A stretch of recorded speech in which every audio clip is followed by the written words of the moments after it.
Hey, so welcome to episode 13 of Andromeda, and I'd say this is probably about the most exciting turn so far that I've seen in this game. Things are really going nuts in here. And let's start off by checking out Sa-Matia's message to Ermor. Sa-Matia said they didn't want to buy that province anyway that this war ostensibly started over, and this is the funny part. Sa-Matia actually realizes that Ermor attacked him because he knew he was building a fort there. So he knew that he said a little too much. And Sa-Matia is on the counter-offensive. This battle right here is just him recapturing that mountain province against a small amount of PD with a little group of Oiropadas. And this is him reinvading the province that started this whole mess. So we can take a look at his army composition. So decently sized line of Oiropadas, and then he's got two mercenary groups here. A little band of pirates and a big band of barbarians, along with some of his own recruit Amazons. And this is just province defense from Ermor, but we might as well check out how this army is scripted. And yeah, it looks like he does have awakened tattoos functioning properly on the Oiropadas, and they actually seem to meet at about the same time as the mercenaries. So it'll be interesting to see this army go up against one of Ermor's. Not too much else going on with Ermor's messages, just some air gems and a broken mirror.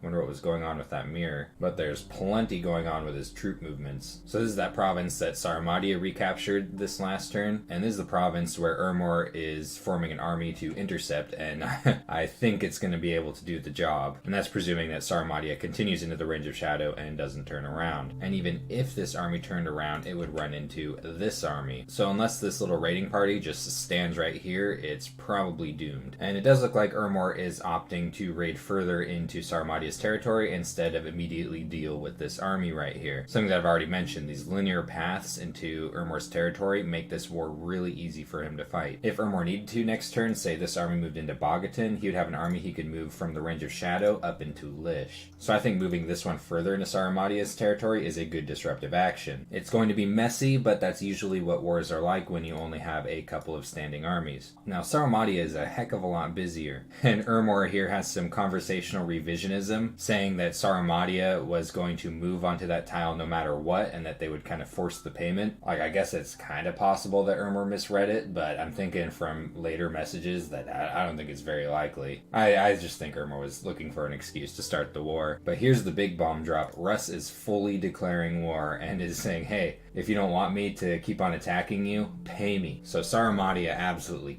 cannot catch a break this game. But there's a glimmering ray of sunlight poking through the clouds, and that's Hinnom. Hinnom is saying that he might fox with Russ, he just wants to know what his bless is. So if Sa-Matia is lucky, Hinnom will be able to cover for him on that front. Really is offering gems or gold to help with the war, and is possibly talking about military aid as well against Russ, though there isn't anything he can do about Ermor. And he's also giving Sa-Matia some information on Russ's pretender, and is actually like giving out a warning like, hey, Russ might attack you, bro. So yeah, good game sense from Ralien right here. And look at this event right here. I think this is the event that started that chain that resulted in this story event right here. So it'd be really funny if he ended up with a second one right here. But here's an interesting move with Sa-Matia. He is moving this raiding party up into range of shadow. We know what's going to happen there. But he's actually moving this army back into Pantocrator's legacy, and he's also moving a pretty hefty amount of long dead there as well from his capital. So we already know that this army is moving down into the Mercs, but this could have been a potentially deadly confrontation for Ermor had he decided to move into Pantocrator's legacy instead. He's also pinging a couple of provinces with his adventures. He's got Ingvar here. He's going to ping Bogatin, see what's going on there. And then he's got Lano checking out the fields of gold. I'm hoping that we get to see some use from Lano just as an assassin. Like, I mean, he's not the greatest assassin in the world, and I wish his green sword was something other than a broadsword, but I don't think Ermor's expecting him to have an assassin, though I guess he's giving away that he has one. Next turn. And what's also kind of neat is he has this raiding party moving into Tricia. I guess he's presuming that this army isn't going to attack Tricia this turn, or is at least taking the risk that it might, and then this raiding party will be able to move northward, or at least into the fields of gold if this army moves off of it. So no matter what, he's going to be able to apply some economic pressure to Ermor. And something he's also moving to Pantocrator's legacy are a couple of spirit guides scripted to spam Frighten, as well as more Oiropadas. So this right here is actually sizing up to be an army that very well may be able to handle what Ermor is bringing in. He's also got a declaration of war from Russ, and he's looking at this on his eastern border. So even if he was able to deal with Ermor, he might have some other problems coming up. So in the lands of Caelum, Ermor has responded talking about the water situation, saying that he's at least neutral with Atlantis at the moment, and that he's a little more concerned with Atlantis than Ralien. And a pretty funny message from Atlantis. Atlantis is thanking Caelum for the gift of gems, and then he's tattling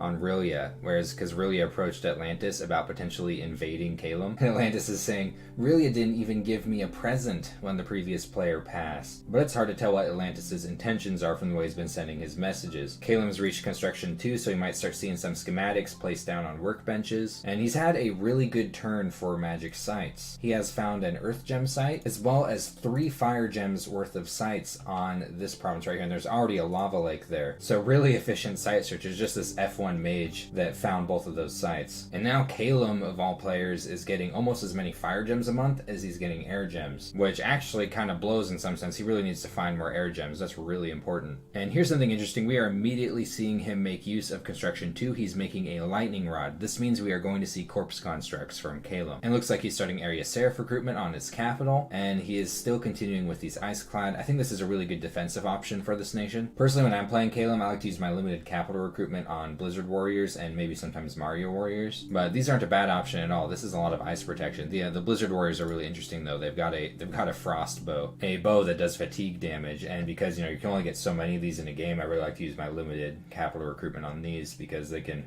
answer a few things that other armies can't. And he's got Iceclad coming on this fortress either. I guess he just really likes these units. Now what I don't like about these units is that because their armor is made out of ice, like it's really hard to use these offensively outside of someone else who has Cold Dominion, which I think at the moment is just Russ. So that's kind of the catch of leaning heavily into Iceclad. They are really good units, but most of the time you can only use them to defend and not really out. But he has pretty good scales. He might just be thinking about just staying on the defensive for now. Spreading out these nice scales to fill up his territory, getting a bunch of gold and stuff for a while, some research, and then when he's a little more comfortable, he can engage in a war that's favorable to him. But that's just speculation. And Helheim's had a couple of interesting battles. One of them is Atlantis moving yet again onto Summer Bay with not as many units this time. Like, he shouldn't even be able to push through this amount of PD, let alone the Hellherdings that are here to mop things up.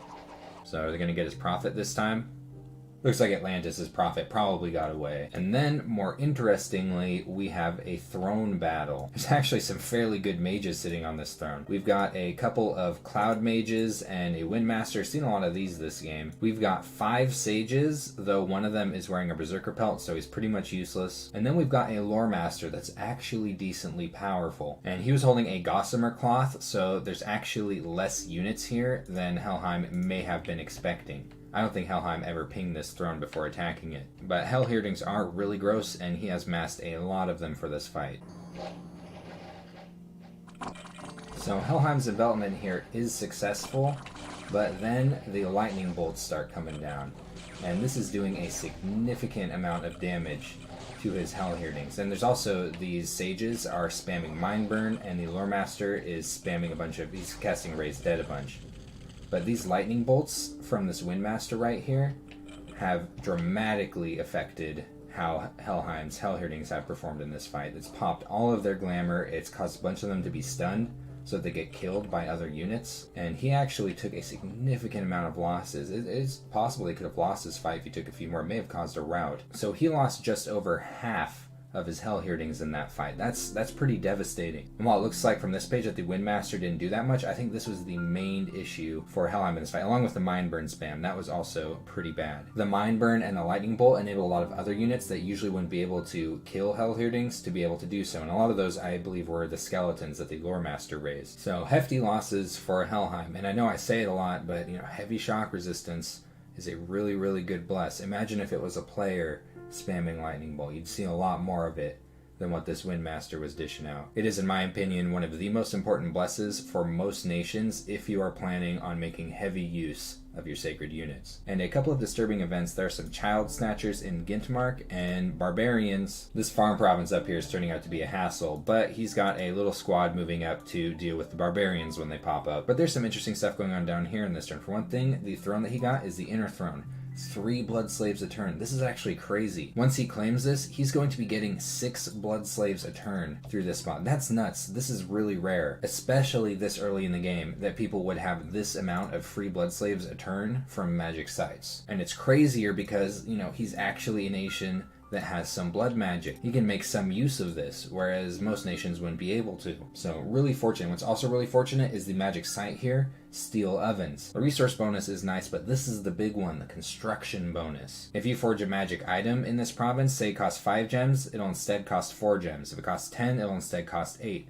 That's a big deal, especially because he has access to dwarven hammers. So things are looking really nice for Helheim down here. He's also spamming a ton of owl quills, and he's making a lightning rod just like Caelum. Kind of funny that they end up making these on the same turn. So we're almost certainly going to see corpse construct spam from Helheim. And Russ's phone is ringing this turn. Ermor is just sharing some information on how he thinks that this war started out, or at least how he says he thinks this war started out, and is mentioning that Sa-Matia has spent a lot of gold and is probably suffering a little bit when it comes to their funds, making them a little bit more enticing for invasion. He's also sharing what he knows of his bless, calling it fairly meager, which is true, and this is something that I haven't mentioned up until now. Sa-Matia might be in a much better position if he took a stronger bless. And I have some experience with Sa-Matia in blitzes, and this is a nation where I actually do prefer to take a fairly heavy bless, usually an imprisoned rainbow. And I think this game would have gone very differently for Sa-Matia if he had such a bless. Oyorpatas are pretty crazy when they have a heavy bless like that. And Atlantis is also tattling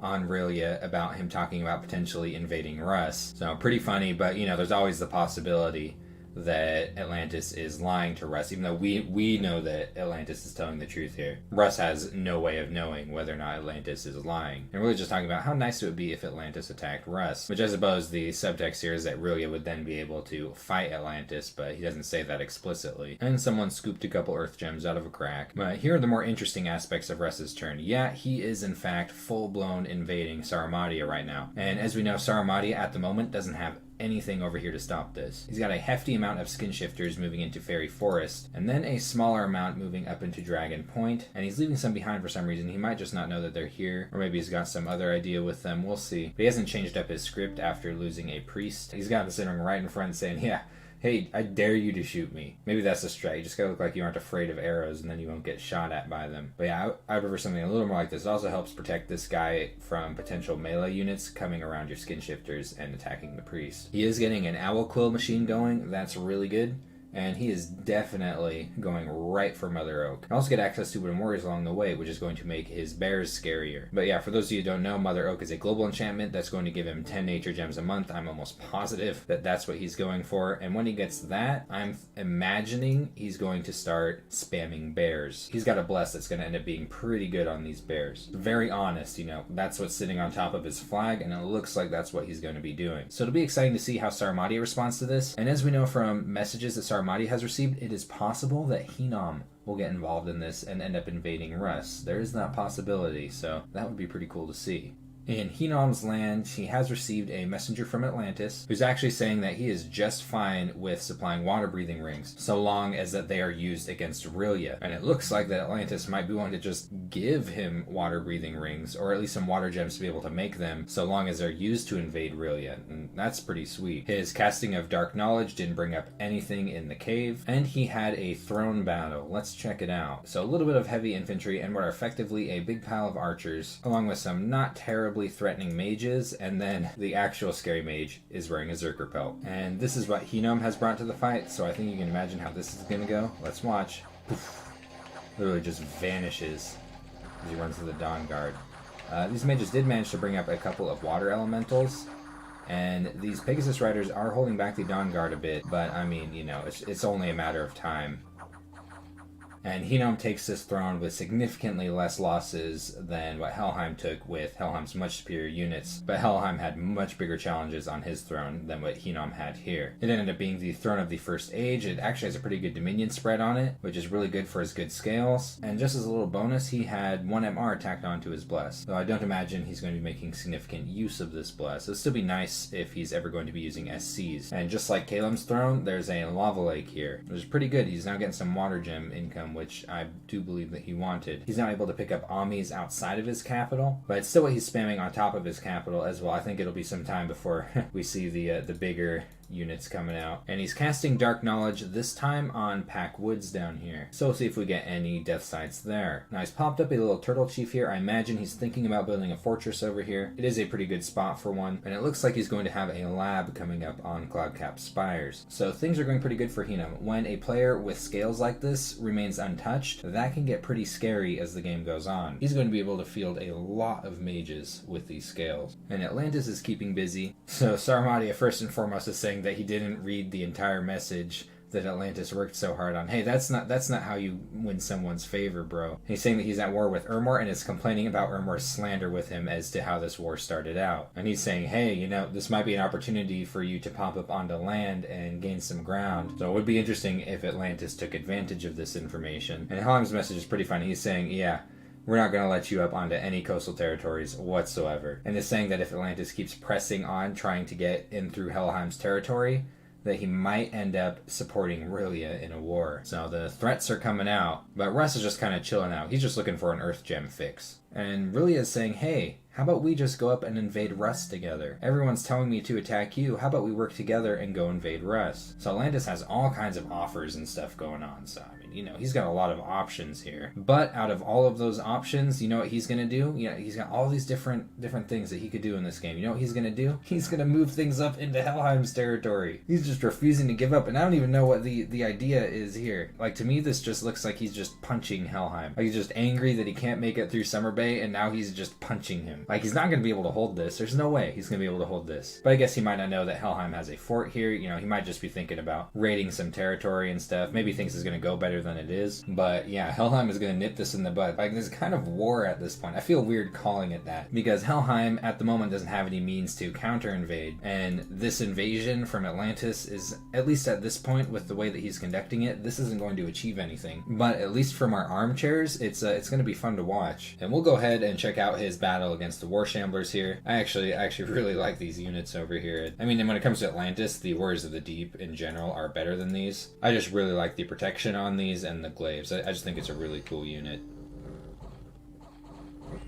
But they actually do manage to do a decent amount of damage to the Atlantean front line before getting routed off the field. And taking back the province ends up being a little bit costly for him, but you gotta do it. And it's fine, he's got something he can do with that army right away. I mean, it's in his dominion. That means it's rightfully his land, right? Everyone here believes in the Atlantean fish gods. These are worshippers of the dune up in this coastline. This is a pretty cool event. Deep within the gorges of the ocean, a bunch of deep ones have crawled out and started eating everything in their path, including the poor tritons. And he ended up getting 35 free deep ones. That's pretty nice. But yeah, Atlantis is going crazy. At least he's site searching with his Basalt King. I love seeing this. At the very least, he's doing something that makes sense to me here. And Ralien has received a message from Sa-Matia. Sa-Matia is kind of updating his situation to Ralien as for what's going on in the war and how his research is doing towards his Enchantment 5 goal. And Helheim is confirming that Ralien can walk up and take that province, which is, I think it's very generous of Helheim. Now, the thought of Ralien getting into this throne and piling a bunch of shit on top of it is a little bit disturbing to me. But I think really what's going on here is that Helheim wants Ralien as a friend. Helheim is just sick and tired of Atlantis, and if he's friendly with Ralien, he might be able to sick Ralien on Atlantis, and then he doesn't have to deal with Atlantis anymore, at least for a while. And Ralien just keeps getting lucky with these magic sites. Look at all these sites in his land. He found 2 pearl sites on this province, and a pretty good death magic site on this province. So he's going to have a death gem income now. And he's putting those right into an envelope and sending them to Sa-Matia. Really nice of him, actually. And we'll go ahead and watch his battle against the Kululus.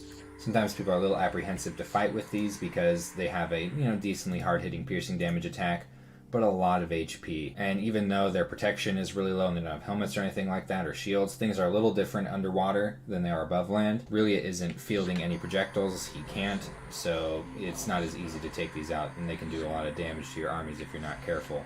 But he takes them out, barely taking any losses at all. These Slave Guardians were a pretty good matchup against them. And surprisingly enough, he's not moving up into the wetlands this turn, even though Helheim has promised it to him. I know Helheim said that, he's got like 11 PD or something. Like this is fine. This will be able to take that. But I guess maybe he's a little bit worried about it, and he wants to pick up some more Slave Guardians before popping up there. A bunch of people have left his capital, which is pretty bad because, he's got death scale, so he's already losing population off his capital. But at least half of them did pop up in a neighboring province. And one of his mine Lord's clicked on the next hentai link that he shouldn't have, and now he can't talk anymore. So this is a bummer. Mute is a pretty bad affliction because it halves magic skills. So now this Mind Lord is pretty much just a huge shitty gold sink. It's not really doing much for him anymore. So that's been turn 14 of Andromeda. Things are getting pretty chaotic in this game, pretty exciting, and I will see you in the next episode.